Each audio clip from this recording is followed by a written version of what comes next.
If you are sitting at your desk right now, staring at a screen, feeling paralyzed by overthinking, career anxiety, or the persistent fear that you are failing, you are not alone.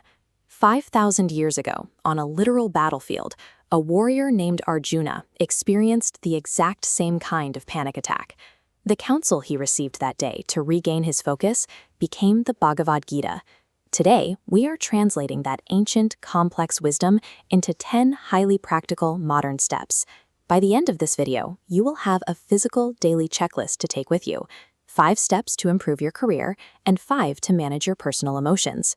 These steps treat the Gita as a tactical manual designed to help you navigate modern conflict with the same clarity Arjuna found on the battlefield.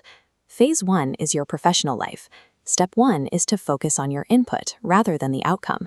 In the Gita, this is the core principle of karma.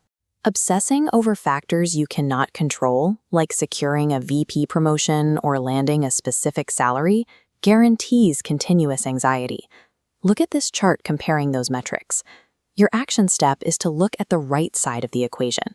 Write down 3 inputs you actually control today, like writing a piece of code or calling 10 clients. MS Dhoni famously credits his calm on the pitch to this method. He focuses entirely on his mechanics and process, ignoring the pressure of the final score. Step 2 is to know your own path, or your dharma. It is easy to pursue a degree or a specific career track blindly, simply because you are copying your peers.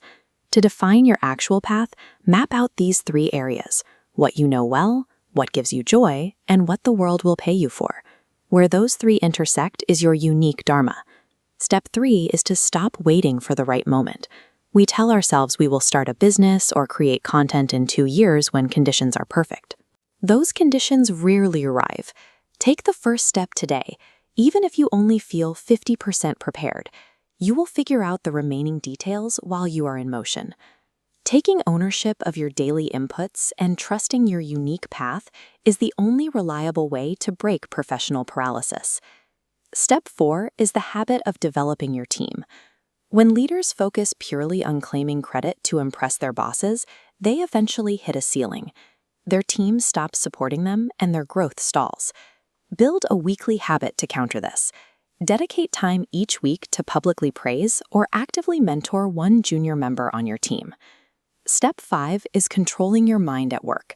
Letting your brain run wild with imaginary office politics or overthinking what your boss thinks of you drains the energy you need to perform.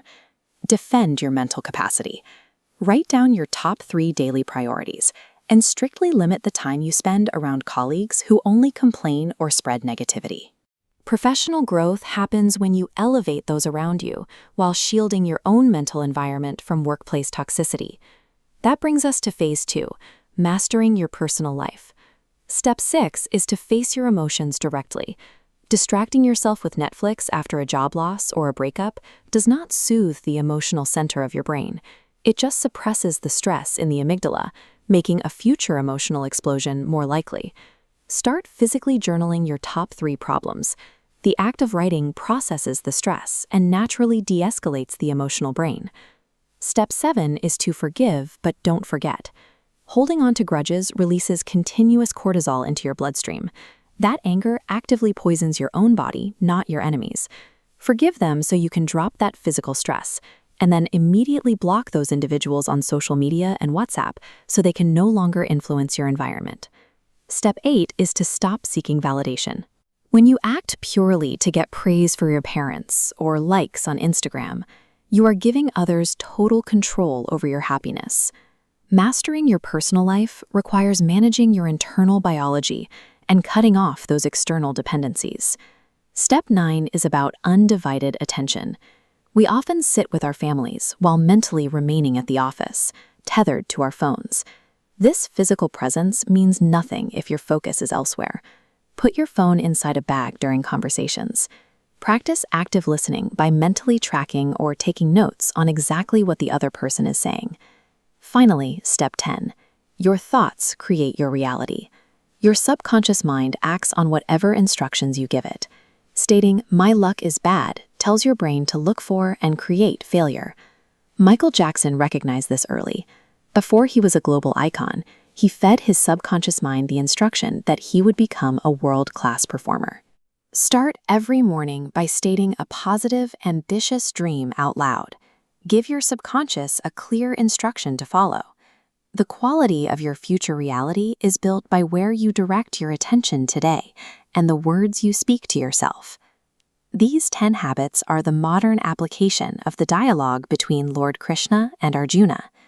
Here is your daily checklist. Take a screenshot right now. To avoid overwhelm, pick 3 specific steps and commit by writing them in the comments. Ancient wisdom provides the direction, but the results will only come from your immediate action. It is time to get to work.